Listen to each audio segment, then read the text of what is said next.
Il est 13h10 et on revient donc avec le développement de l'actualité.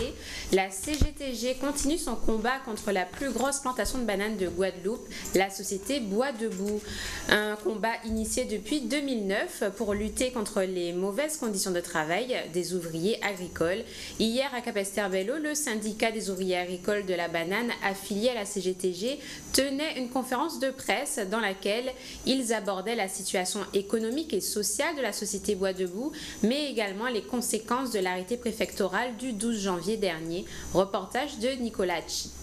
En 2014, demandé que nous trouvions en négociation, que nous trouvions en solution sur les droits de retrait.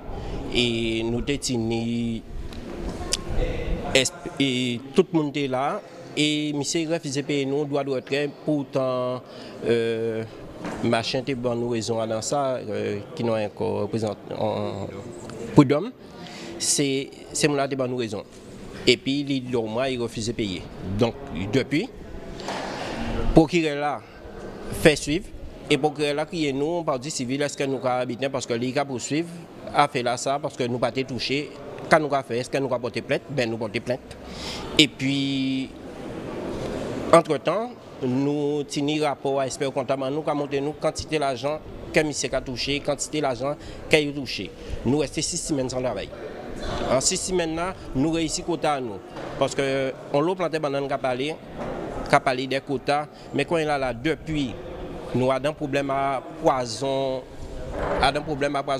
Depuis qu'on a arrêté le poison en Guadeloupe, avec rotation de banane, quand il est là, tout planté banane qui a demandé qu'il augmente le quota parce que rotation de banane, nous avons produit plus de bananes, ces bananes-là longtemps plus gros. Aujourd'hui, tout le monde a rendu compte que l'année 10 mois, nous avons un quota à respecter pour un an. L'année 9-10 mois, nous avons fini avec le quota là. Parce que les bananes sont beaucoup plus lourdes. Et nous continuons l'eau, les gens malades aussi, nous tenons pas mal de morts, mais surtout depuis 3 derniers mois là, il passé là, nous avons licencié 6 travailleurs. Mais demain encore, demain jeudi, on va accompagner pour licencier 6 maladies professionnelles, parce que nous ne pouvons pas encore. Nous sommes tombés dans la maladie professionnelle, là où c'est 3 ans malade, c'est licenciement, donc nous avons débattu ça. Travailler à mort, travailler à handicapé, en bas travailler en banane, parce qu'un régime banane, nous avons un rapport qui a dit un régime banane qui a pesé voire 80 kg, ni des régimes banane qui a monté jusqu'à 80 kg. Et c'est pour ça que les plantés bananes, ils ont augmenté le compte, nous voulons. Je dis d'accord, qu'est-ce concrètement? Surtout que Guadeloupe a compris le problème là, ça.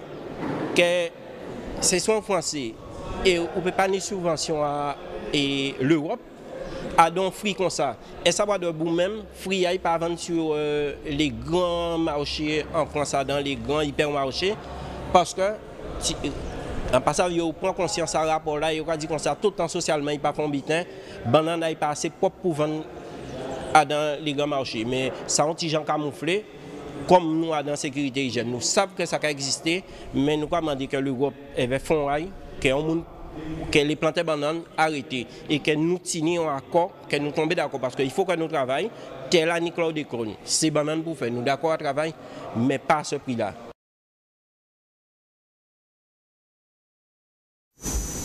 Et côté environnement, hier, la commune de Vieux-Fort inaugurait les travaux d'aménagement d'une aire d'accueil écotouristique dans la section Mazarin, un espace qui a été réaménagé dans le respect de l'environnement et ouvert à tout public. Ces travaux annoncent également un vaste programme d'aménagement du littoral de Vieux-Fort avec le Conservatoire du littoral guadeloupéen.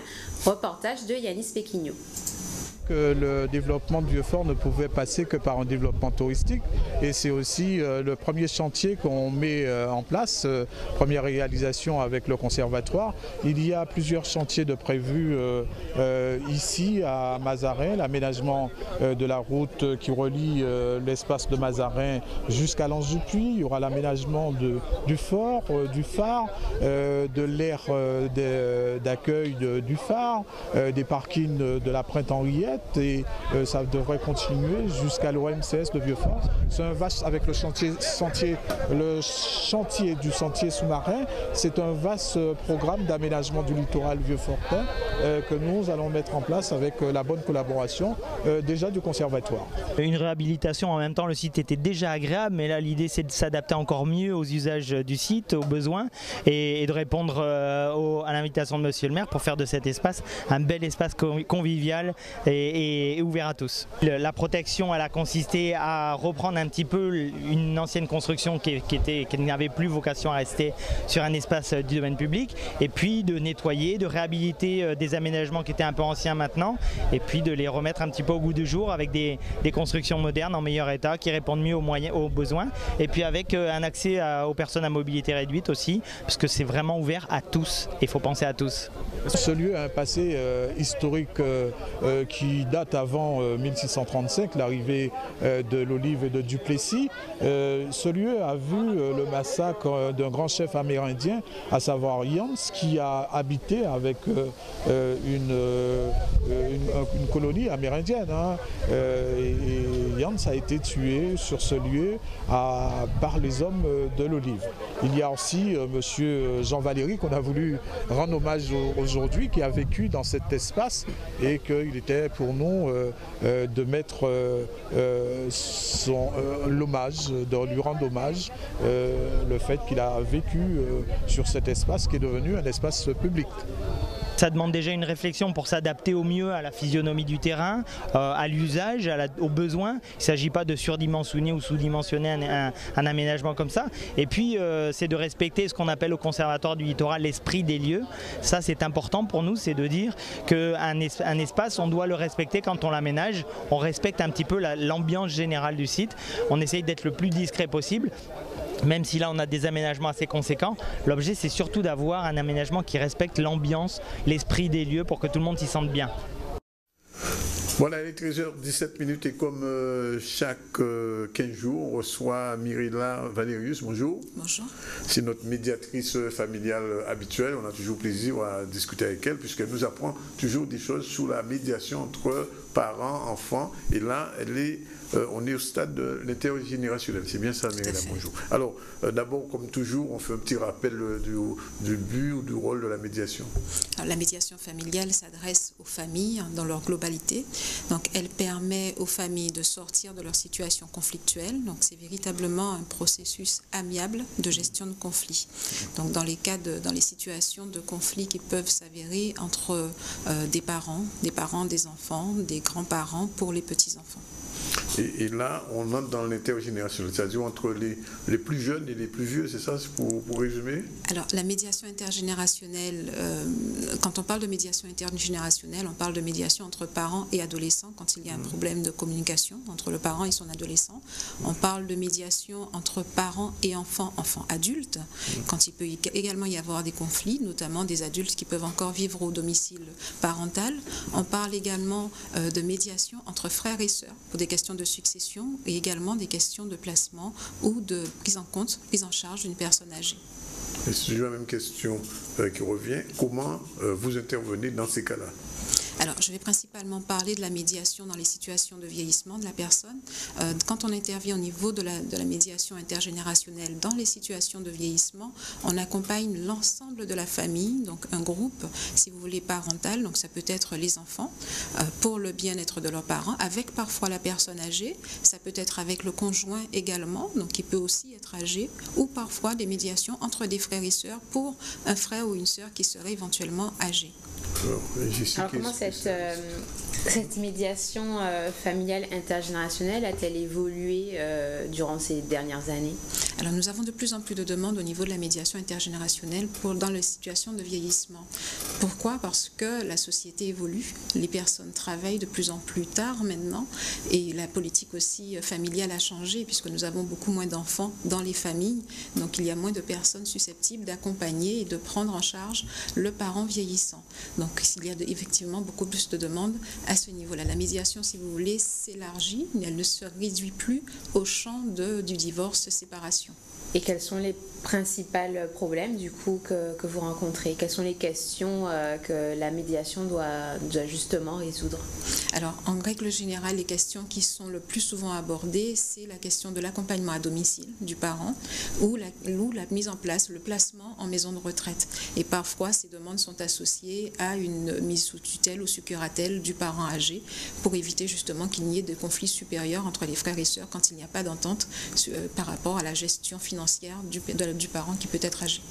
D'accord, donc c'est-à-dire que qu'est-ce qu'on remarque, les enfants ne veulent plus garder leurs parents, ils sont beaucoup plus nombreux à demander à ce que les parents âgés soient mis en maison de retraite ou... Alors ce n'est pas une question de volonté, mais c'est plus une question de possibilité aujourd'hui, puisque c'est vrai qu'avec le travail, puisqu'on travaille maintenant jusqu'à plus de 60 ans, ça restreint ainsi les possibilités d'accompagnement de la personne. Les accompagnements deviennent de plus en plus lourds aussi par rapport aux possibilités et aux capacités de la personne âgée, et il y a moins de, si vous voulez, de prise en charge aux alentours comme auparavant où c'est le quartier qui était la famille, c'est l'environnement qui était la famille. Maintenant, il y a de plus en plus d'individualisme, donc moins de prise en charge, moins de possibilités de compter sur le voisin ou la voisine pour accompagner le parent. D'accord. Et comment vous intervenez? Comment vous arrivez à trancher? Alors, on ne tranche pas véritablement, c'est-à-dire que nous, on accompagne les familles, on accompagne les fratries ensemble à prendre en charge, à trouver des solutions, à faire des propositions pour que chacun puisse s'impliquer auprès de son parent âgé.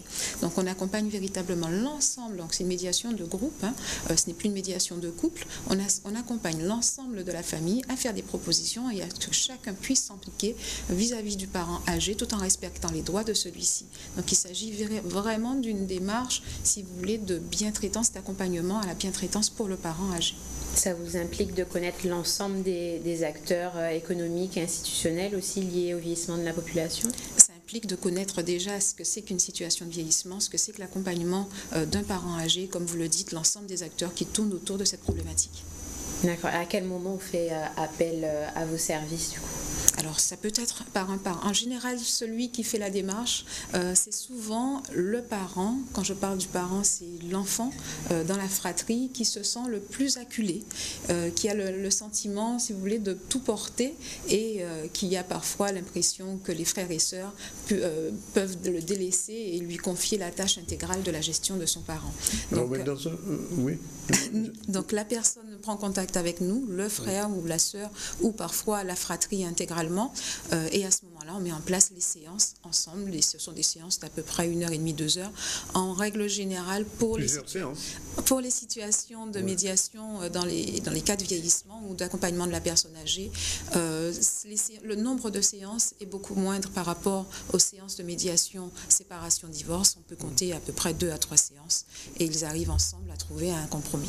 Mais on sent quand même qu'il y a du conflit, de la tension, ou alors c'est simplement une gestion familiale? Il peut y avoir beaucoup de conflits, il peut y avoir beaucoup de tensions, parce que parfois il y a des conflits qui sont bien antérieurs au vieillissement du parent et qui refont surface, donc il peut y avoir beaucoup de tensions entre les frères et sœurs.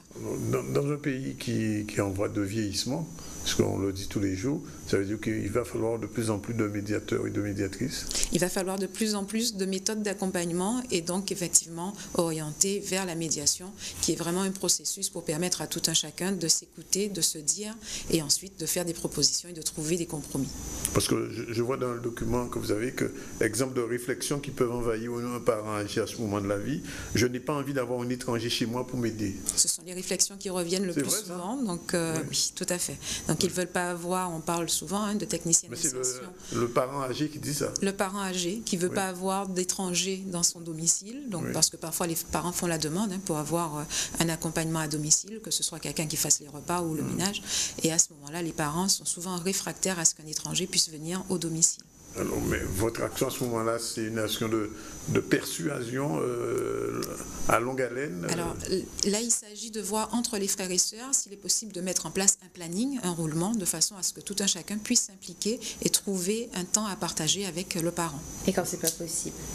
Quand ce n'est pas possible, c'est souvent la question du placement qui peut à ce moment-là venir faire écho. Il arrive souvent qu'il puisse y avoir aussi des culpabilités qui peuvent venir auprès de l'enfant, puisque on n'est jamais, en tout cas la plupart du temps, on n'est jamais très fier, entre guillemets, de placer son parent en EHPAD ou dans une structure d'accompagnement.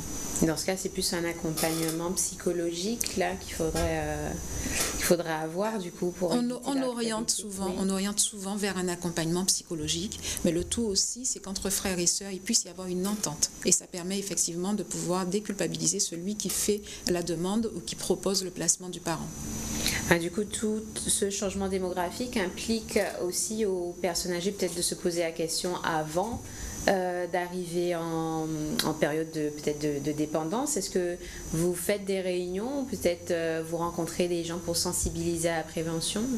Alors, il y a beaucoup de démarches de prévention qui sont mises en place et la médiation en elle-même est aussi une démarche pour anticiper le placement. Donc, avec le vieillissement du parent, avant même le placement, il est question effectivement de mettre en place quelque chose, de réfléchir aux opportunités qui pourraient se présenter entre frères et sœurs sur l'avenir du parent. D'accord. On peut dire que finalement, en conclusion, que c'est une situation qui va se développer, qui va s'accroître en Guadeloupe au vu des statistiques d'âge de la population. Comment vous allez faire, ça va exploser visiblement. Parce que d'un côté, vous dites, je note, vous dites que les gens travaillent plus longuement, au-delà de 60 ans. De l'autre côté, il y a un vieillissement. Comment on va faire pour équilibrer, j'ai envie de dire, l'offre et la demande? Il y a un travail à faire effectivement au niveau de l'accompagnement, au niveau des EHPAD, au niveau des maisons de retraite pour pouvoir sensibiliser les familles, comme vous l'avez si bien dit tout à l'heure, sensibiliser les familles à cette démarche et anticiper sur le devenir du parent.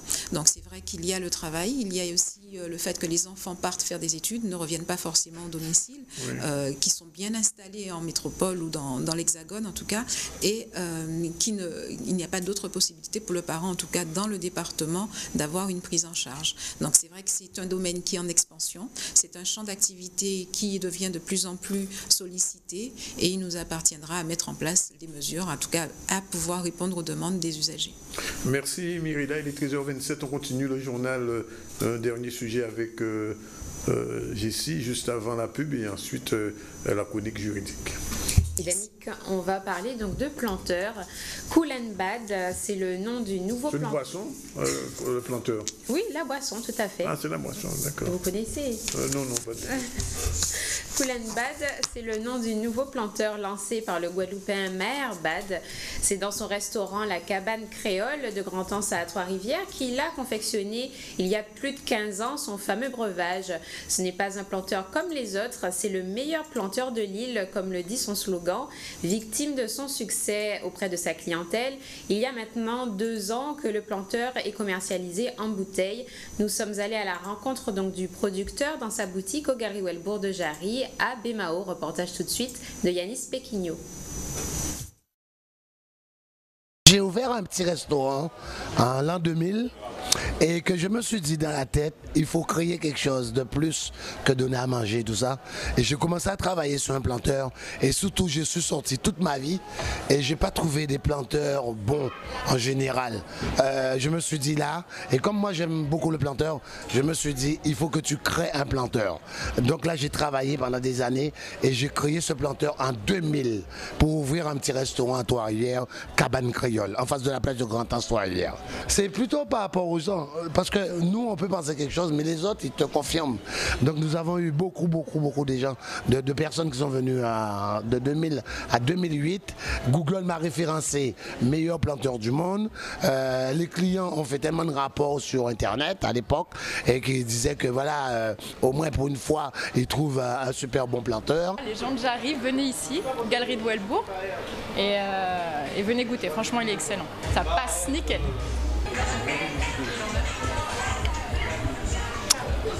C'est très bon. Donc définitivement, je repasserai en boire un. Avec le Ça a fait le succès de mon entreprise et voilà. Et 2008, j'ai su que j'étais le meilleur planteur du monde sur Google. Là, j'ai décidé de mettre ça en bouteille pour faciliter la vie de tout le monde, au lieu de boire des choses qui ne sont pas forcément très bonnes. Alors donc moi, j'ai créé un super bon planteur. Loin de là de donner la recette, hein, parce que c'est là l'atout, c'est là la richesse de mon planteur. C'est ma petite recette que j'ai pris des années à concevoir et à mettre en pratique. Mais la base d'un planteur, c'est des bons produits et des bons fruits, surtout des fruits frais, des fruits authentiques guadeloupéens, avec tous ces arômes et tous ces rhums que nous avons ici, qui sont les meilleurs mondiaux. Alors donc c'est pour ça que ce planteur, avec un savoir de faire, devient le meilleur planteur du monde. On a délocalisé un petit peu le planteur parce que Trois-Rivières, nous avons un restaurant là et ça fait un peu pour les touristes, c'est juste devant la plage. Et nous avons voulu rapprocher le planteur vers le peuple guadeloupéen. Donc on a créé cette petite boutique à Jarry-Relbeau. C'est pour vous servir. Alors venez tous, venez tous, venez tous. Alors ici on se trouve à la Galerie Welbourg où on vient juste d'ouvrir notre boutique Cool & Bad depuis les fêtes, le mois de décembre. Donc on a eu une très bonne lancée vu qu'on a ouvert en pleine fête. Pour ce qui est de l'expansion de Cool & Bad, par la suite on pense vraiment toucher plus la métropole. Donc cette année on a eu la médaille d'argent du meilleur planteur du monde au salon de l'agriculture en début mars. Et on a aussi inauguré une boutique dans le 8e arrondissement, rue Constantinople, où on sera aussi distribué. On a aussi établi des stocks à Rouen pour pouvoir distribuer sur toute la métropole et ses alentours un petit peu. On fait beaucoup d'expéditions aussi, notamment à Londres. On reçoit des commerciales asiatiques pour essayer de voir si le produit pourrait s'exporter à l'étranger, parce que tout ce qui est un peu français s'exporte très bien. Il y a tout le côté un peu classe, et comme on se situe quand même dans le haut de gamme avec Cool & Bad, c'est parfait pour nous et pour l'expansion. C'est le meilleur du monde, hein, tu vois. Le meilleur planteur de l'île, je vous laisse le soin donc d'en juger par vous-même. Attention, l'alcool est à consommer avec modération. On se retrouve juste après la pub. –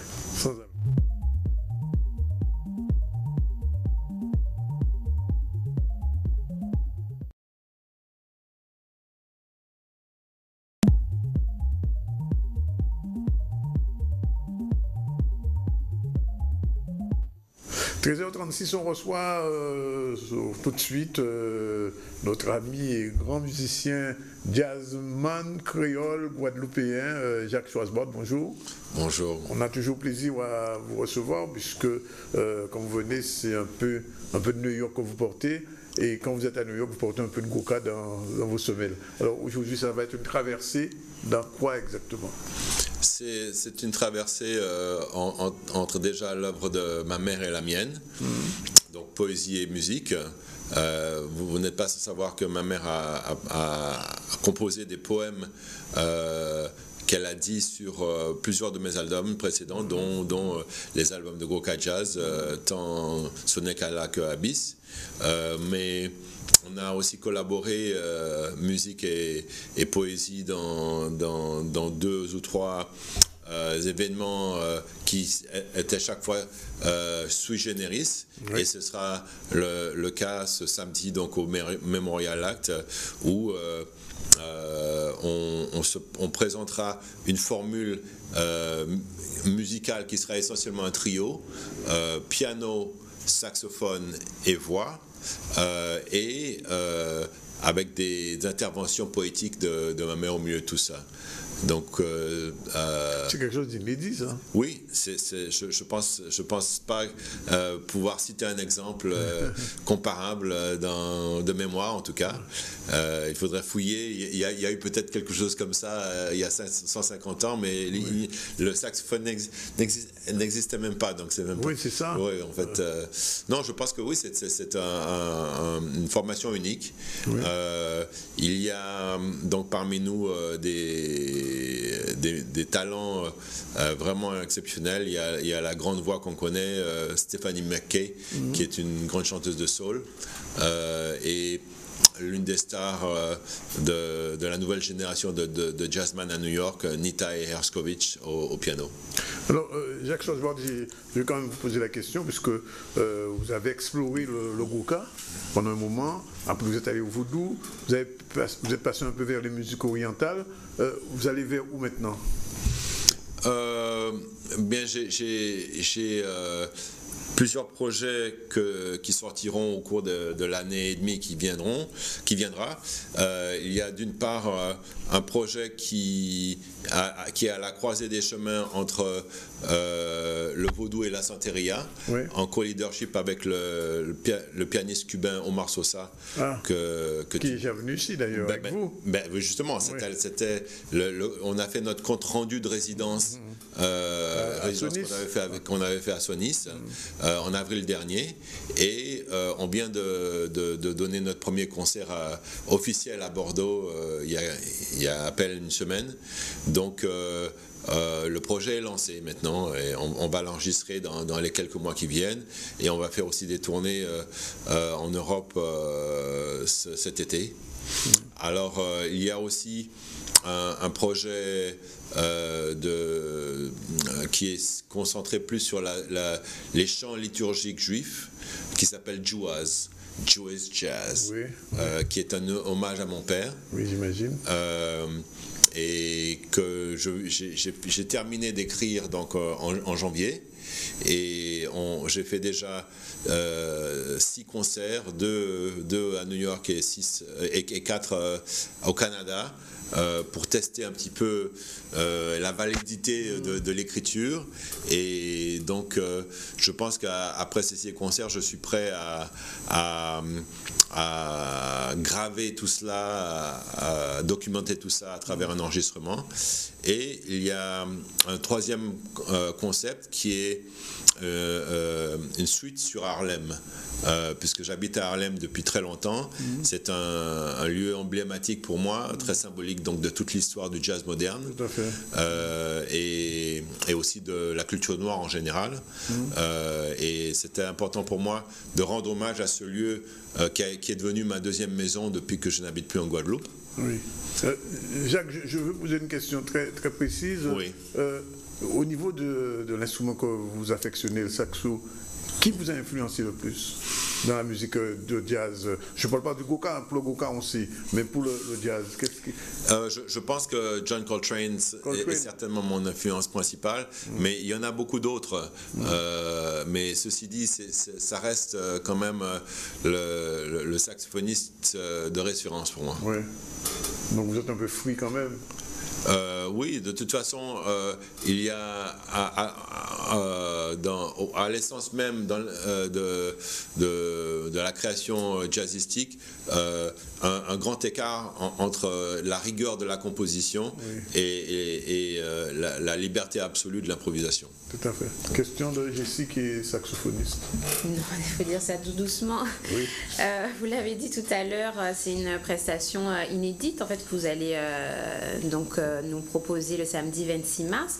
Est-ce que c'est un spectacle que vous pouvez exporter à New York tel quel? Oui, je pense que c'est un concept qu'on pourra représenter un peu partout. Maintenant, comme je l'ai expliqué, j'ai quand même 3, enfin plus que 3, j'ai aussi mon trio Jazz Vaudou, j'ai 4 en fait projets déjà composés qu'il va me falloir sortir dans les 2 ans qui viennent. Donc il faut si on commence à tourner avec ce projet, ce sera plutôt dans 2 ans, 2 ans et demi, mais c'est comme ça que je fais les choses généralement. J'aime bien tester un peu un concept avant de le présenter au monde, mais donc samedi ce sera une première, et peut-être que si c'est une réussite, les gens présents pourront dire qu'ils y étaient. C'est une avant-première, ce sera pratiquement une avant-première pour la Guadeloupe, voilà, pour le monde. Ah oui, complètement. Alors, juste une avant-dernière question, peut-être que ici pour sera la dernière. Est-ce que les concepts de jazz et de cas que vous avez emmenés aux États-Unis aussi ont été entendus. Je veux dire, les jazzmen, je ne parle même pas du public, mais uniquement dans le milieu du jazz. On sait bon que d'autres, Sonny Murray, d'autres personnes, David Murray, pardon, ont aussi abordé le Gouka. Est-ce qu'aujourd'hui, aux États-Unis, dans votre milieu, en tout cas, je ne parle pas à l'échelle du pays, mais on commence quand même à percevoir cette différence avec notre musique? Je ne peux pas parler du gros cas en général, mais je sais que beaucoup de personnes m'interpellent assez régulièrement au sujet de mes 2 disques Sonic Alley et Abyss. Oui. Et donc j'ai souvent l'occasion de parler de gros cas. Oui. Et j'ai eu parfois des interviews tout entières sur le concept de gros cas et de jazz. Ils comprennent quand même, ils comprennent ce que c'est comme musique. Oui. Comment dire, ce sont des...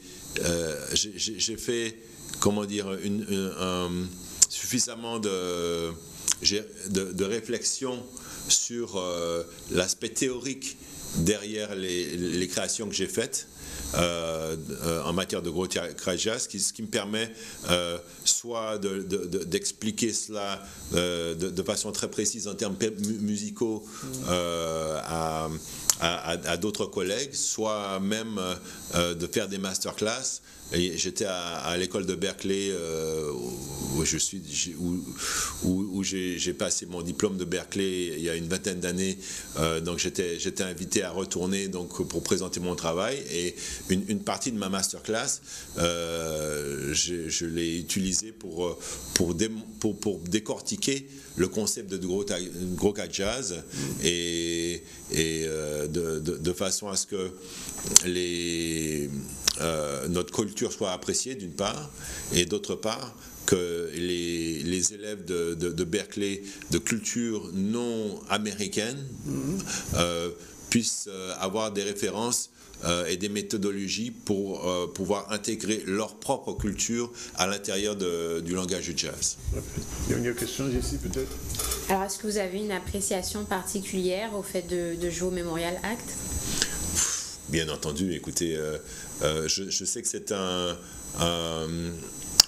une entreprise qui a été décriée énormément pour toutes sortes de raisons, mais au-delà des polémiques qu'on peut comprendre ou pas, suivant son point de vue, je trouve qu'avoir en Guadeloupe le plus grand hommage à la mémoire des esclaves, c'est un symbole extraordinaire, et c'est pour moi un grand honneur de chaque fois de pouvoir y représenter ma musique, et je parle souvent d'ailleurs du Memorial Act lors de mes déplacements, soit à d'autres collègues, soit à des journalistes, soit à des étudiants lors de masterclass, parce que pour moi avoir cette institution ici en Guadeloupe, c'est un symbole extrêmement fort. Merci Jacques Choisemout. Donc rendez-vous ce soir? Rendez-vous samedi 26 mars, oui, au Memorial. Au Memorial Act à 20h. À 20h. On aura plaisir à vous voir et à vous entendre. Merci beaucoup, Sandro. Merci d'être venu. Il est déjà 13h40, c'est bien ça, Jessie? C'est bien 13h48. 48 déjà. Alors, 2 mots. Faut qu'on s'accorde sur... Oui, 2 mots, et puis après, on reçoit la chronique juridique. Et le festival Terre de Blues est de retour du 13 au 16 mai. Vous pourrez donc vivre les concerts d'un grand plateau d'artistes tels que Seiba, Conscience ou encore Cannibal pour le Grand Léos d'ouverture.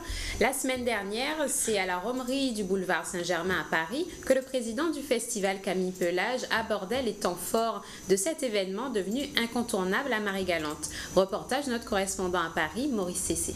C'est vraiment une rencontre, une approche particulière d'une île, d'un territoire, composé d'hommes, de femmes qui vivent, qui perpétuent des traditions, qui, malgré souvent on en parle en termes d'écomusée à ciel ouvert. C'est une île formidable de par de ses paysages, mais de par surtout sa richesse culturelle.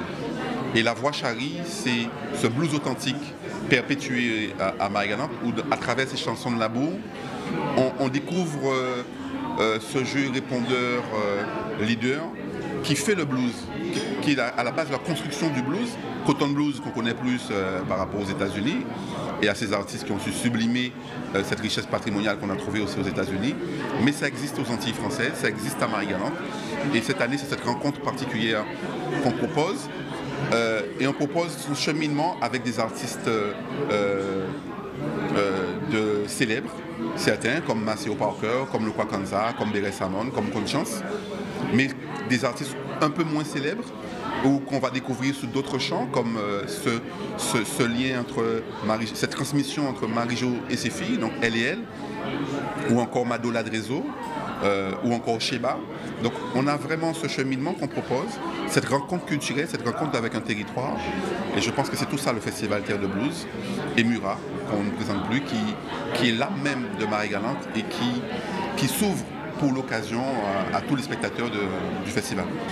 Cette 17e édition s'annonce comme d'habitude palpitante. Nous avons quelque peu changé l'architecture de cette édition puisque désormais nous organisons des concerts dès le vendredi à Murat. Tout se passera sur le site de Murat et l'ouverture se fera le vendredi soir à 19h pour se terminer le vendredi soir à partir de 22h30 par le Les Roses avec Canida. Donc le samedi, nous aurons 3 concerts, le dimanche aussi, et le lundi, la particularité se fera parce que nous ferons différentes scènes en faisant 2 scènes dans chaque commune. 2 scènes avec des concerts gratuits à Capesterre, Saint-Louis et Grandbourg. Tout cela pour ne plus avoir le reproche qui était fait que tout... Voilà, il est 13h51. On commence tout de suite notre rubrique juridique, chronique ou juridique comme chaque semaine, Jessie. Et on reçoit, comme d'habitude, Marisa Bernier et Maître Calvaire. Et on va commencer par la libération sous caution parce que les gens se posent des questions. Qu'est-ce que ça signifie? À quel moment elle intervient? Et que devient l'argent cautionné? Là, on va prendre l'argent là aussi. Alors, qui répond? C'est Maître Calvaire? Oui. C'est-à-dire que l'offre, par exemple, il y a en général, c'est des affaires où quand il y a des intérêts financiers très importants. En général, l'offre, par exemple, on a détourné l'argent à une société, mais on loue l'argent. Ou détourner l'argent en collectivité quelconque, mais là encore, on loue l'argent. En tout cas, ou alors, l'offre, par exemple, c'est à drogue ou à commerce, trafic en général, et où il y a l'argent géré dans ça. Alors, et c'est aussi souvent des gens qui sont connus. C'est des personnalités qui sont connues en société là et qui est peut-être même respectable, sinon respectée, mais il y a dans ça. Et ça, il peut la présenter devant le juge là, devant le juge de liberté de la détention, ou alors donc il peut condamner, ou alors l'offre vrai il est condamné et donc il est confronté au juge d'instruction. Et maintenant ça peut demander à ce qu'il est libéré sous caution. Ça veut dire qu'il a dit mettez en dehors, libérez-moi et on va payer l'argent. Alors le juge là, il a apprécié la situation là, personnalité à Mouna, sérieux à Mouna, gravité à ça projet là et surtout importance à l'argent là qui a été détourné là, en tout cas trafic là qui a été fait là. Et l'argent là est supérieur à ça volé là, par exemple, à ça détourné. Pas ni règle, c'est le juge là qui a apprécié, qui a dit que si jamais il est condamné monsieur et que victime là soit en collectivité, soit en société, soit ceci, soit cela, ou soit la soit l'État, si c'est la douane par exemple, etc., il faut rembourser. Ouais. Hein? Donc, il faut demander l'argent et ces conditions-là, ça pour libérer. Nous attendons dans l'actualité, quand on dit libérer sous caution, dès on a l'autre depuis à Don Babla, il m'a dit libération et sous caution. Mais il n'y a pas il y a Baba, songez bien, mais ça va faire. L'affaire de Seine-Sama, au fichier aussi, tu es libéré sous caution. Mais caution là. Libéré sous caution, pas songez. Ah ouais. Ouais. L'argent là, ça, caution là, ça, il y a quoi remettre mon allié après ou pas? C'est-à-dire que non-instruction, si par exemple l'affaire là, l'instruction, C'est-à-dire saisi en juge d'instruction qui occupé de ça. Et que si en bout d'enquête là, il prend en décision de non-lieu, c'est-à-dire qu'il n'y a pas à poursuivre moun là, ou alors bien là passe en tribunal, ou alors il relaxé beaucoup là. À ce moment-là, ça, l'argent là qui a été baillé, il faut remettre l'argent là. D'accord. Ouais. Mais si par exemple, il est condamné, il a été, c'est-à-dire qu'il peut remettre l'argent là, c'est parce qu'il a été condamné à passer à l'administration des douanes, disons, pour trafiquer 10 millions, 10 000 euros par exemple. On pense comme ça, 10 000 euros, mais il a accepté au moins 100 000 euros, et qui a été fait cautionner 20 000 euros. Ben, j'en ai 20 000 là toujours. Alors ça, il a gardé 20 000 euros là, et qu'il a payé l'administration des douanes restant là, si par exemple, dans cas là ça. D'accord. Et comment se passent les visites de la famille de la personne emprisonnée? Alors, il faut savoir que un détenu a droit au maintien de liens avec sa famille. Alors, le maintien des liens prend plusieurs formes. Il peut prendre la forme des parloirs et il peut prendre également la forme des permissions de sortie. Alors, pour ce qui concerne les parloirs, il faut savoir qu'il faut d'abord être autorisé et il faut être titulaire d'un permis de visite. Alors, ce permis de visite suppose qu'on ait déposé alors une demande selon un formulaire qui est d'ailleurs téléchargeable sur Internet, un formulaire CERFA, où on va compléter, mettre ses noms, adresses, préciser le lien de parenté ou pas avec le détenu. Et on va compléter ce dossier avec deux photos d'identité, avec des justificatifs. Et le dossier va être examiné. Alors il y a plusieurs possibilités. Soit le prisonnier est en détention provisoire. À ce moment-là, la demande doit être faite soit auprès du juge d'instruction, si un juge d'instruction est saisi, soit auprès du procureur de la République. S'il s'agit d'un détenu condamné définitivement, la demande va être faite auprès du directeur du centre pénitentiaire.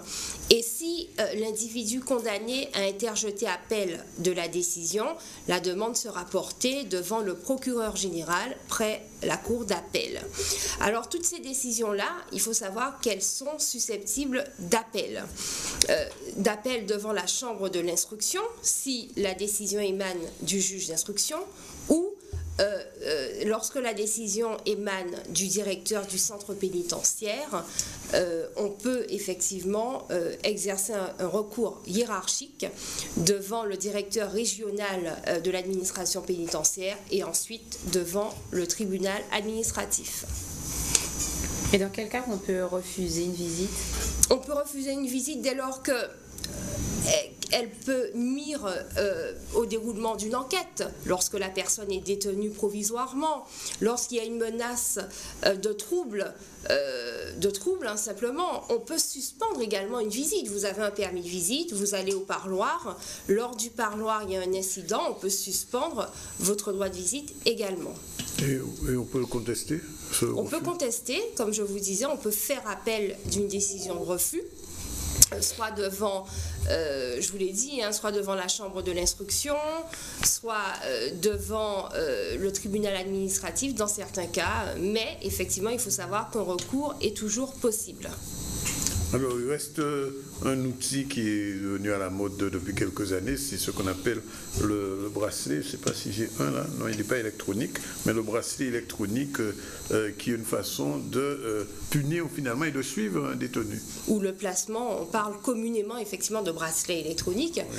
Mais en langage un peu plus soutenu, plus savant, c'est le placement sous surveillance électronique. Alors plusieurs cas, effectivement, on peut être placé sous surveillance électronique lorsque l'on est condamné à une peine de prison de 24 mois maximum.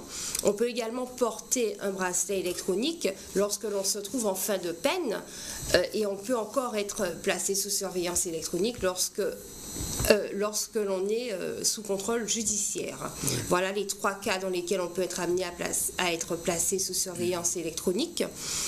Il faut savoir qu'il y a des conditions effectivement à remplir.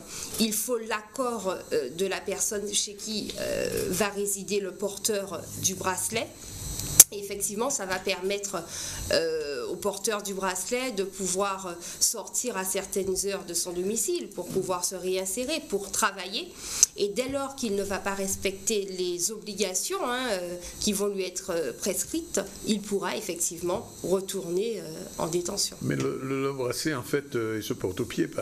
Il se porte à la cheville. À la cheville. Il peut se porter en tous les cas. Et on n'a pas le droit de l'enlever, en tous les cas. Ah non, formellement interdit. Ouais. C'est-à-dire que là où on a les bracelets là, on peut considérer que la loi baille en faveur.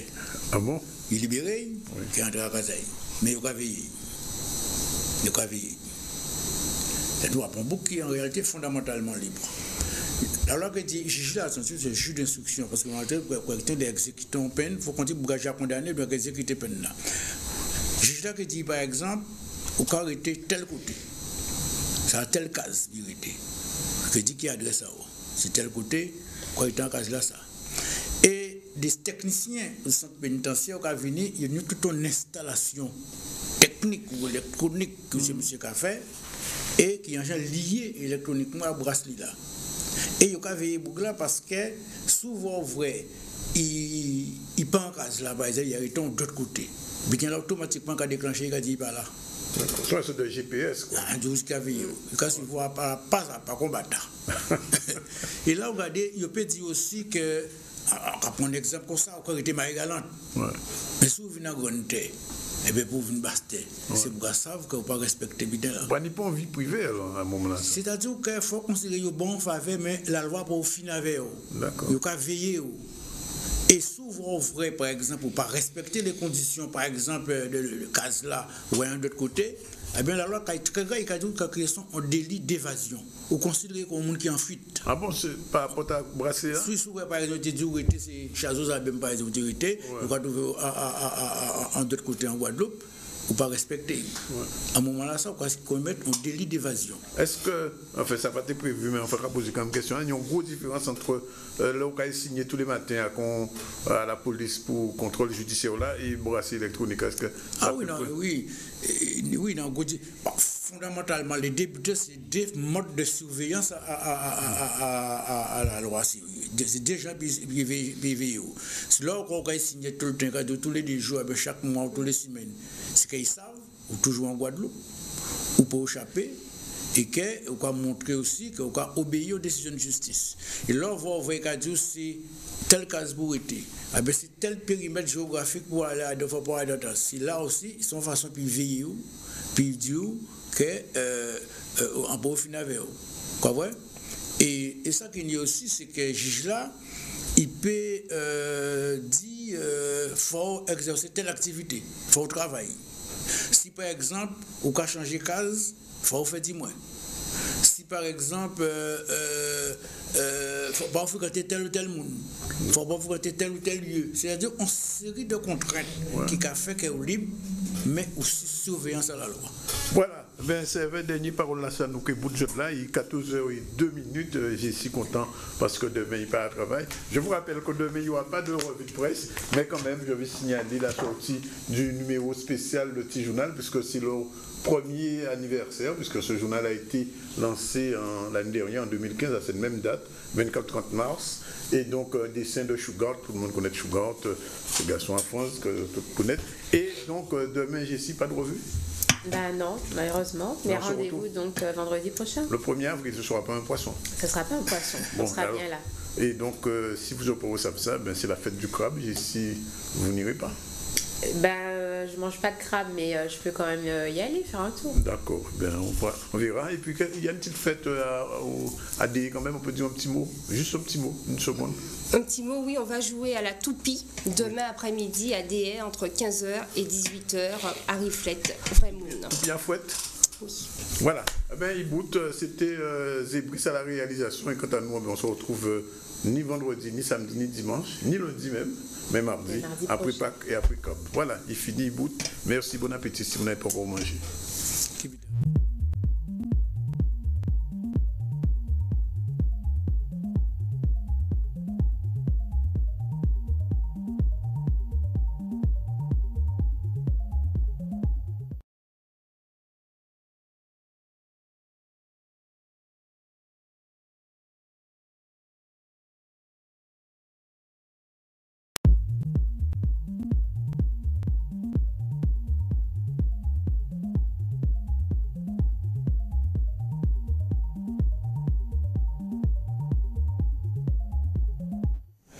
Bonjour à tous, vous êtes partis pour 2 heures dans le ZCL avec Jessie, bonjour. Bonjour Danick.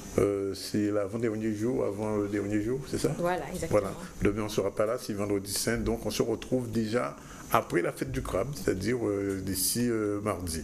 Sinon, bien aujourd'hui, on va parler un petit peu économie, c'est pas inutile. On a invité pour cela Franck Bonneau, qui est l'un des vice-présidents du MEDEF et qui s'est accompagné de Jenna Jean, on va le dire en français, qui est chargée de mission à l'UDE MEDEF, des gens qui nous parleront un petit peu de ce rapport qui est sorti il y a quelque temps pour le projet de développement économique des DOM, dont on a parlé il y a quelques semaines. Sinon, on recevra plus tard Madame Myriam Valerius, on parlera avec elle de la médiation familiale dans les situations de vieillissement. C'est un sujet qui est important dans une société justement où les gens commencent de plus en plus à vieillir. Et puis en fin d'édition, on va recevoir Jacques Schwarzbart qui va nous parler de sa traversée. Voilà, c'est ça qui fait l'essentiel des talks de ce ZCL. Du point de vue des infos, c'est Jessie qui développe. Et merci Danick. Le syndicat des ouvriers agricoles de la banane affilié à la CGTG tenait une conférence de presse hier à Capesterre-Belle-Eau. Leur combat pour obtenir de meilleures conditions de travail continue contre la société Bois Debout. Et le meilleur planteur de l'île, c'est le slogan de la nouvelle boisson Cool & Bad, distribuée en bouteille depuis 2 ans. Nous sommes allés à la rencontre de son créateur aux Galeries Welbourg de Jarry à Bemao. Et le festival Terre de Blues est de retour. L'événement incontournable de Marie-Galante se déroulera du 13 au 16 mai. Nous avons rencontré à Paris le président du festival qui nous a présenté les temps forts de la manifestation. Voilà, eh bien, on va commencer par une triste nouvelle pour ceux qui s'intéressent au football. Un footballeur qui a été très connu dans les années 80, Johan Cruyff, il est mort à 68 ans. C'était un footballeur hollandais et donc il fallait le dire. Voilà, alors on va parler de la FEDOM et donc ce projet de développement économique dans les DOM. J'ai dit qu'on reçoit Franck Bonneau, vice-président du MEDEF, et Jenna John qui est chargé de mission. Juste une question pour qu'on situe un petit peu. Quel est le rôle du MEDEF en Guadeloupe? Alors, c'est l'Union des entreprises qui est représentant du MEDEF à la Guadeloupe. Tout à fait. J'insiste, parce que c'est l'Union des entreprises. Alors, l'Union des entreprises MEDEF Guadeloupe est une association qui regroupe des chefs d'entreprise et qui a vocation à faire très généralement la promotion de l'entreprise, guadeloupéenne en particulier, défendre bien sûr les intérêts des entreprises guadeloupéennes là où ils doivent l'être, et plus accessoire. Également aussi, c'est très important, être une force de proposition dans la société guadeloupéenne avec les différents interlocuteurs que nous pouvons avoir, qu'ils soient l'État, les collectivités, les institutionnels. Alors, quelle est la relation entre l'UDE MEDEF et la FEDOM, qui, elle, se trouve en France?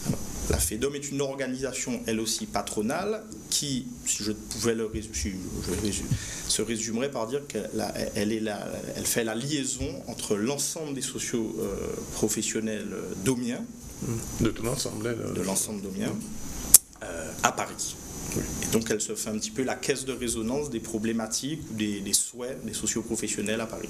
Alors il y a quelques semaines, justement, la FEDOM et l'UDE MEDEF ont fait au World Trade Center une grande réunion. On a envie de dire une messe, mais enfin c'était plus qu'une messe puisque il n'y avait pas de communion. Et donc vous avez présenté un projet de développement économique des DOM, ça correspond tout à fait à ce que vous venez de dire. Est-ce que ce projet a été pensé à la mesure, on peut dire, des prochaines élections présidentielles, ou alors c'est un projet qui est tombé du ciel?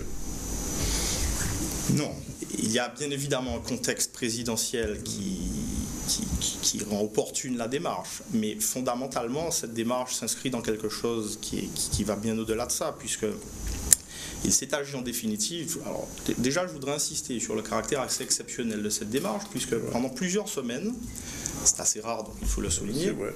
C'est vrai. La Guadeloupe, la Martinique, la Guyane, donc les MEDEF territoriaux de ces régions, et donc la FEDOM qui fait la liaison entre tout ça, ont travaillé sur des propositions, des réflexions de ce qu'étaient les problématiques, de ce qu'étaient les voies qui pouvaient être explorées. Et l'aboutissement de tout cela a été justement, c'est tenu le fin février dans le fameux séminaire que vous avez évoqué tout à l'heure. ça s'est d'abord inscrit, cette démarche, dans un souhait de faire des propositions, parce que le dénominateur commun de tout ça est le fait que toutes les personnes dont nous avons parlé ne se satisfont plus de la situation. Et donc, ont voulu vraiment se donner le temps de cette réflexion pour mettre sur papier quelque chose qui soit à la fois un témoignage, un constat même, mais au-delà du constat, ouvrir des voies. Et je peux déjà vous dire d'ailleurs que dans un deuxième temps, parce que ça, on ne va pas s'arrêter à un joli document qui va... On sait comment ça finit, les jolis documents. Oui, tout à fait. La prochaine étape, justement, c'est, ayant fait ce travail commun de constat et de proposition, d'aller maintenant sur des déclinaisons beaucoup plus opérationnelles. Alors, vous avez évoqué la présidentielle, mais il y a aussi quelque chose, c'est que cette démarche s'est faite en parallèle d'une autre démarche qui est un petit peu plus ancienne, mais c'est la fameuse loi d'égalité économique, l'égalité réelle. On va en parler tout à l'heure. Bon, voilà. Oui. Mais donc il y a effectivement un contexte qui est favorable, qui se fait un peu la caisse de résonance de nos travaux, et nous en sommes très contents, évidemment. Mais ça s'est fait d'abord, c'est une initiative d'entreprises citoyennes qui veulent s'impliquer dans la vie de l'endroit où elles évoluent, très clairement. Alors, vous êtes accompagné de Gina Agent, qui est chargée de mission à l'UDM-MEDEF. Alors, je me demande de quelle mission vous êtes chargée, on a bien envie de savoir. Alors, je suis chargée de mission juridique à l'UDM-MEDEF. Oui. Donc j'ai en charge tous les aspects juridiques, j'ai envie de dire économiques. Donc, venir en support des entreprises adhérentes, leur apporter des conseils au niveau juridique, social, fiscal, dans la mesure du possible, et essayer, encore une fois, dans la mesure du possible, de pouvoir faire une interface avec les différents organismes dans le cadre des problématiques des entreprises adhérentes, auprès de la CGSS ou encore du RSI ou d'autres organismes auxquels ils n'ont pas forcément un accès direct. Justement, alors du coup, est-ce que vous avez pu faciliter l'accès au fameux livre bleu, je crois, qui est sorti, où on recensait l'ensemble de toutes les lois juridiques qui concernaient les entreprises d'outre-mer? Alors non, effectivement, on n'y a pas eu accès, nous, personnellement non plus. Mais c'est vrai que c'est pas toujours évident, il faut avouer, de travailler avec les partenaires, mais on est encore là pour pouvoir faciliter ce lien, mais c'est pas toujours évident d'avoir des interlocuteurs. Mais on ne baisse pas les bras et on est toujours là pour justement être force de proposition et d'action surtout. Parce que la difficulté apparemment des entreprises, c'était de dire justement que les lois étaient tellement nombreuses et la juridique était tellement énorme au niveau des entreprises qu'on n'arrivait plus à retrouver les spécificités, en tout cas liées aux outre-mer. C'est d'où l'intérêt du projet aussi, c'est d'amener une simplification, puisqu'on est quand même, nous sommes des territoires ultramarins, donc nous sommes soumis au droit commun qui est celui de la législation française, superposé avec une réglementation européenne et des spécificités locales, et ce qui simplifie pas tout simplement, j'ai envie de dire, la réglementation qui incombe aux entreprises, et d'où la démarche justement d'aller vers une simplification, une meilleure lisibilité et une application, j'ai envie de dire, plus facilitée de toutes ces règles. La simplification étant d'ailleurs un des axes forts des propositions qui sont faites. Supprimer les millefeuilles, quoi, en fait, pour aller vite. Oui. Alors, Franck Bonneau, je me retourne vers vous, parce que moi, j'entends souvent des chefs d'entreprise, on en reçoit ici, on entend à l'extérieur, ils disent tous la même chose, la situation est très mauvaise, c'est la crise en Guadeloupe. Hier soir encore, je regardais un reportage à la télévision, on disait que la Guadeloupe est en crise, cette crise qui a pris du temps pour arriver chez nous. Quelle est, pour le MEDEF, la vision que vous avez aujourd'hui de l'entreprise, de l'entrepreneuriat dans ce pays?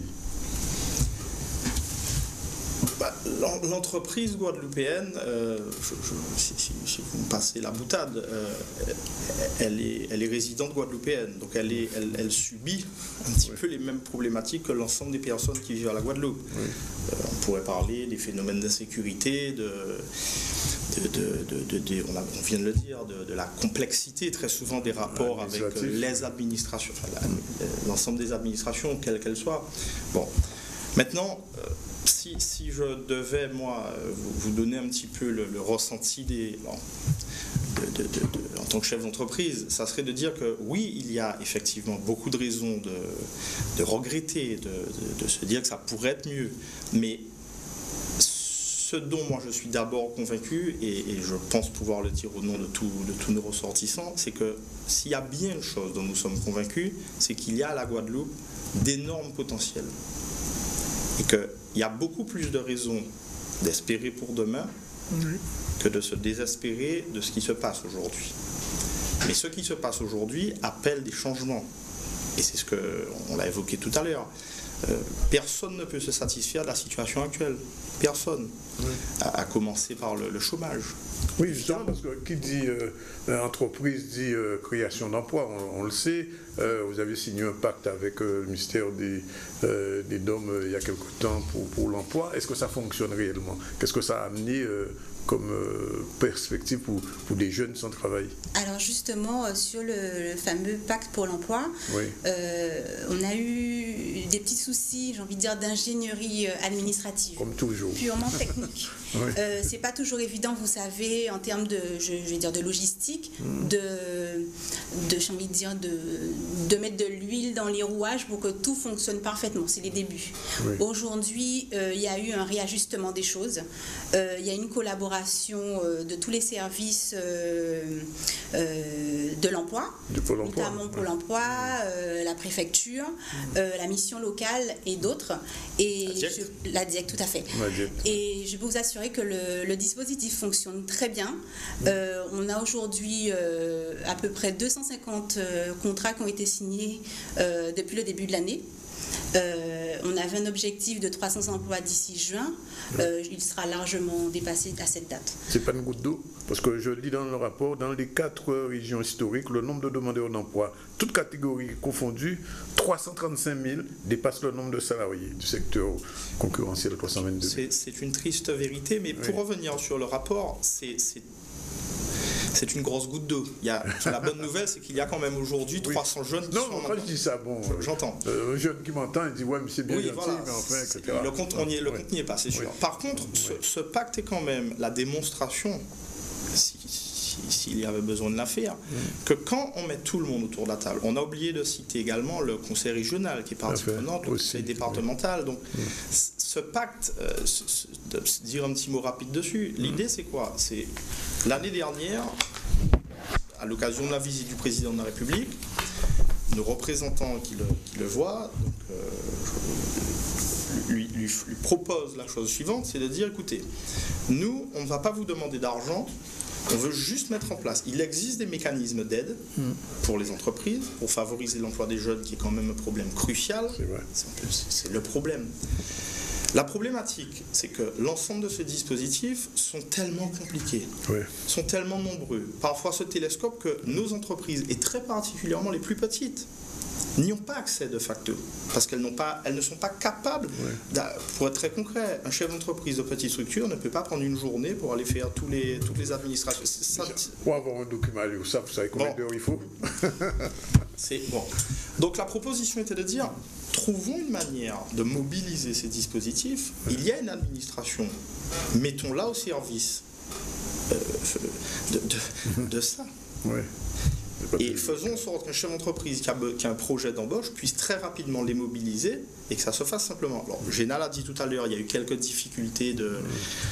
Bon, ça a pris un petit peu de temps, mais depuis le début de l'année, il y a vraiment eu une reprise en main qu'il faut saluer d'ailleurs. Toutes les parties prenantes ont revu un petit peu la copie, ont regardé ce qui n'allait pas, et effectivement, c'est la démonstration parfaite que cette mécanique de simplification a des effets immédiats, puisqu'en moins d'un mois, 300 emplois ont été créés. On peut aller jusqu'à combien Alors l'objectif, c'est d'atteindre un niveau de 700 contrats signés sur l'année d'ici 2017. D'accord. Mais il est fort à espérer, et je pense que ce sera le cas, qu'on sera bien au-delà. D'accord. Et monsieur Zandoni, ça justifie aussi que finalement les entreprises ont besoin de recrutement. Elles ont envie d'embaucher. Et comme disait monsieur Bonneau, il y a une difficulté, une barrière administrative qui fait que vous avez effectivement un millefeuille et une méconnaissance des dispositifs. Ici, c'est un 10 000 feuilles. C'est pas un millefeuille. D'une part, et d'autre part, qu'il n'y a pas de... j'ai envie de dire, il n'y avait pas de point d'entrée, justement, pour pouvoir faciliter tout ça. Mais il y a vraiment un besoin et une envie de recrutement de la part des entreprises locales.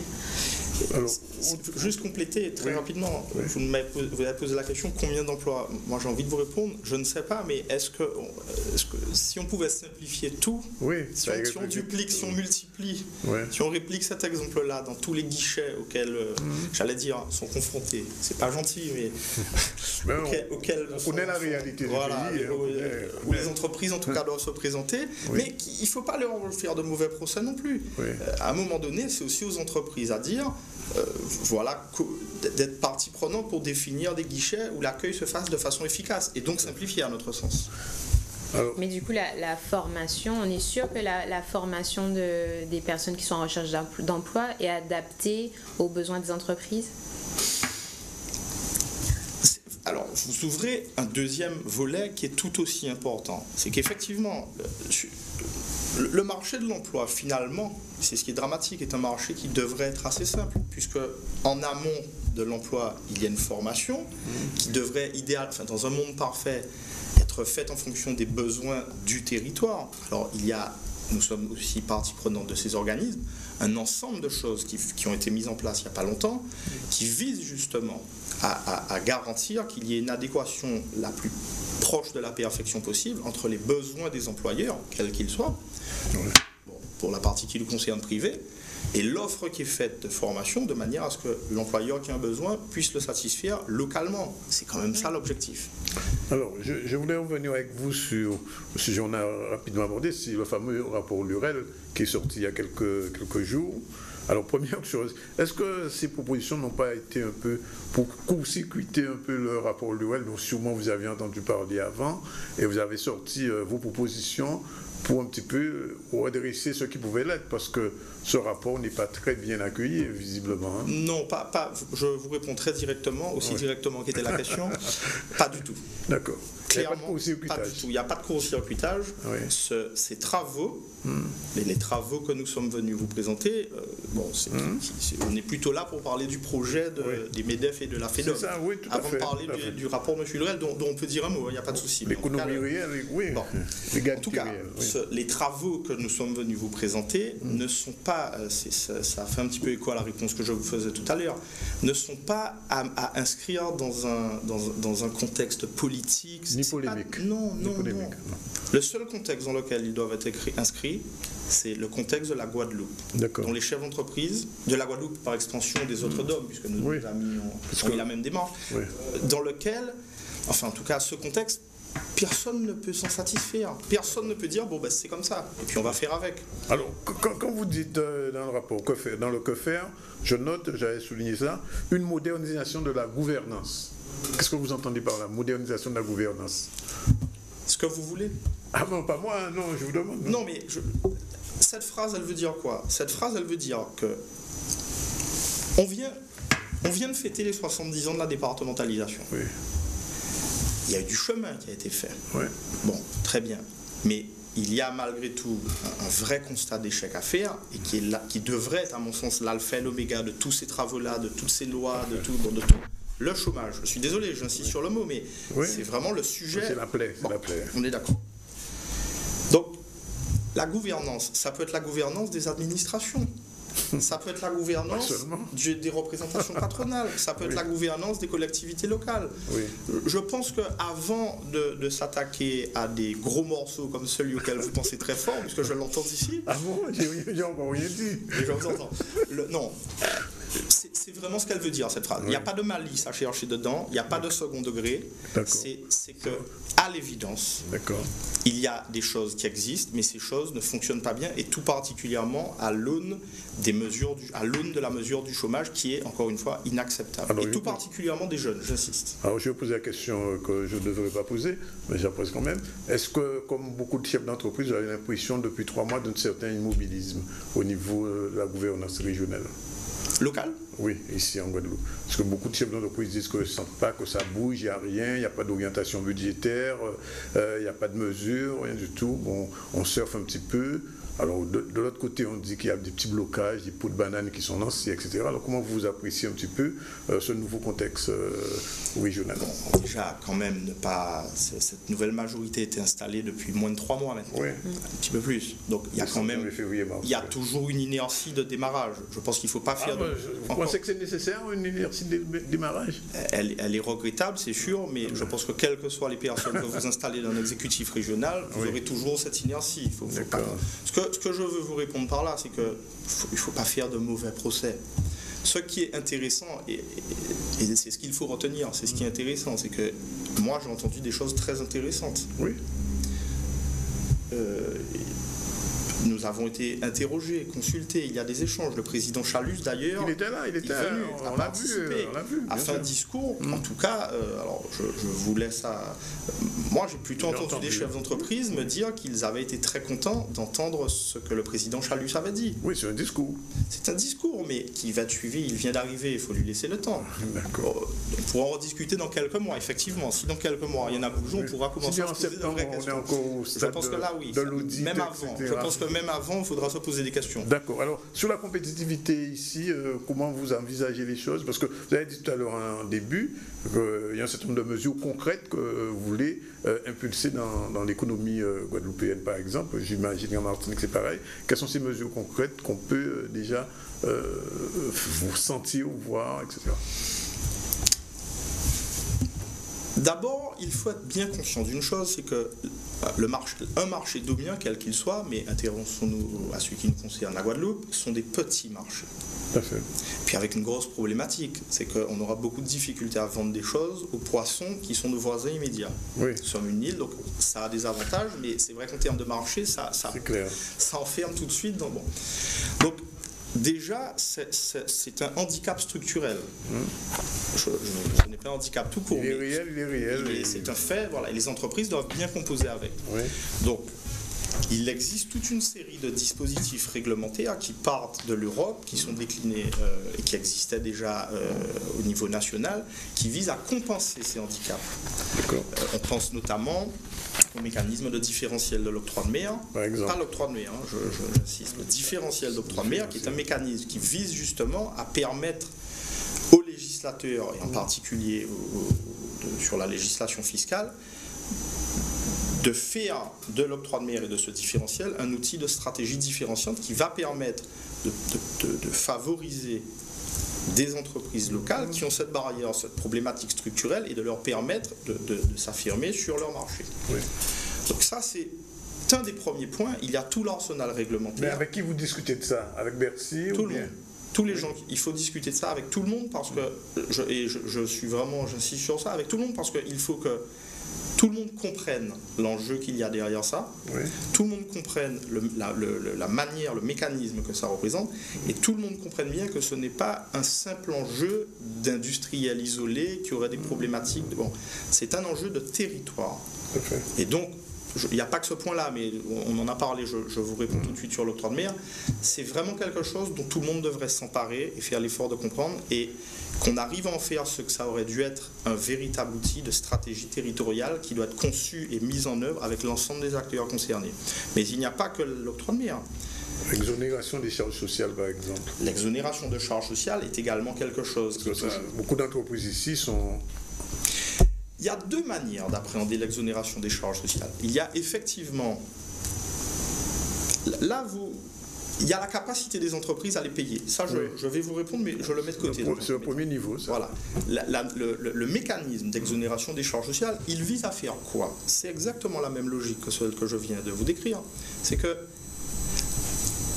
là encore, vous êtes un jeune diplômé, guadeloupéens, vous avez envie de rentrer chez vous, évidemment, et quelque part, vous rentrerez un jour chez vous. Ah ben oui. Espérons-le. En tout cas, c'est justement à ça que nous devons tous travailler. C'est que tous nos jeunes puissent un jour s'imaginer rentrer chez eux dans de bonnes conditions. Mais, nonobstant cet aspect-là,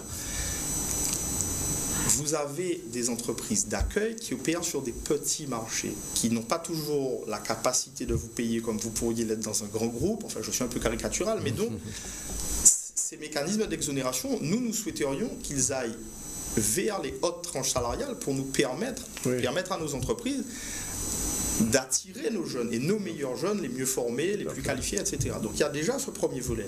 Il y a un autre volet qui est la capacité effectivement à pouvoir embaucher des jeunes qui sont moins bien formés, et dans certains cas pas du tout, disons-le, et de pouvoir donner une réalité économique à cette embauche. J'imagine, vous avez une société de production, j'imagine, c'est comme n'importe quelle entreprise, on ne peut pas se contenter de dire j'embauche. Oui. Il y a un bilan fin d'année, voilà. Il y a un seuil. Donc ça, c'est pour à quoi sert ce mécanisme d'exonération de charges. Il vient corriger, encore une fois, des problématiques structurelles, qu'elles soient par le haut ou par le bas du marché, enfin qu'elles concernent le haut ou le bas des tranches salariales. Vous avez abordé une autre question qui est le recouvrement des charges. Oui. Bon, là, nous avons toujours été clairs là-dessus. Nous voulons des entreprises citoyennes. Nous ne voulons pas des entreprises assistées, clairement. Nous demandons simplement que les entreprises puissent être mises en situation de ne pas se soustraire, en tout cas de répondre à leurs obligations, au moins sociales. Oui. Donc, qu'il y ait ici et là, et ça a déjà été le cas, que la CGSS, tous les organismes sociaux puissent à un moment se dire, comme ça s'était fait un petit peu après 2009, en disant bon, on va un peu faire des moratoires. On va faire des moratoires, on va un petit peu lâcher la bride un moment. C'est un des outils de l'arsenal. Mais le recouvrement en soi, de toute façon, indispensable. On doit payer ses charges. Tout à fait. Qu'après elle soit trop élevée, c'est un autre débat. Mais ça, dernière question, elle s'adresse à Djinadjan. Votre mission a débuté, comment vous allez la continuer au vu de ce qui se passe, ce que disait M. Bono? Alors la mission concernant la présentation du projet, eh bien, écoutez, c'est comme disait M. Bono, c'est un projet qui est interrégional, donc qui trouve les DOM. Donc il y aura d'autres réunions interrégionales. C'est-à-dire que oui, évidemment, puisque c'est pas un projet qui est figé, on le propose, on veut travailler en concertation avec tout le monde, on veut qu'il y ait quand même une adhésion, puisque l'idée c'est pas d'imposer un choix, d'imposer un dictat, mais au contraire de travailler tous ensemble main dans la main, et c'est comme ça qu'on réussit à faire des choses, comme on le disait par rapport au pacte, on a réussi à faire des choses, de très belles choses, embaucher des jeunes, parce qu'on s'est mis tous autour de la table, on a travaillé ensemble et de façon, j'ai envie de dire, saine et efficace. Ce projet, il faut le savoir, il sera décliné de façon locale et régionale dans chacun des départements. Il y aura un livre blanc, qu'est-ce qu'il y aura, comment ça va se présenter concrètement? Alors, en termes de méthodologie, on n'est pas encore fixé sur quoi que ce soit, mais chaque région va travailler sur son projet guadeloupéen, martiniquais, guyanais, pour pouvoir présenter effectivement... Avant 2017. Bien évidemment. Oui, avant 2017. Dans les semaines qui viennent. Oui, dans les semaines qui viennent. Et la presse sera informée. Évidemment. Donc nous avons plaisir encore à vous rencontrer d'ici quelques semaines. Et on va vous poser certaines questions qu'on a posées, sachant que peut-être que les choses vont évoluer. Mais vraiment insister, si vous me donnez 30 secondes, sur le fait que nous ne prétendons pas avoir la science infuse. Ce rapport est un rapport qui couvre l'ensemble des domaines. Pour faire terme de proposition par rapport aussi. Proposition, effectivement, vous avez raison. Ce sont des propositions, vous avez bien raison de reprendre là-dessus. Et il y aura très rapidement des déclinaisons qui seront territoriales, où là, pour faire ces travaux-là, ça répond à votre question, il y aura une déclinaison très opérationnelle, très claire, qui sera diffusée évidemment, mais qui ira au-delà des socioprofessionnels, parce que là, on va rentrer dans le concret, encore une fois, l'opérationnel, et tout le monde y sera associé. Mais tout le monde doit être autour de la table, il faut qu'on travaille tous ensemble. Je crois qu'on est un petit peu condamné tous à ça si on veut faire avancer les choses. On a bien compris. En tout cas, on vous remercie, Madame Jean et Monsieur Bono, d'être venus. C'est nous. De expliquer ça clairement. Et puis, on vous donne rendez-vous dans quelques mois. Avec plaisir. Oui, on va faire un bis répétitif. Voilà, il est 13h02, le temps de prendre une page de pub et on se retrouve avec Jessie pour développer le journal et recevoir nos autres invités.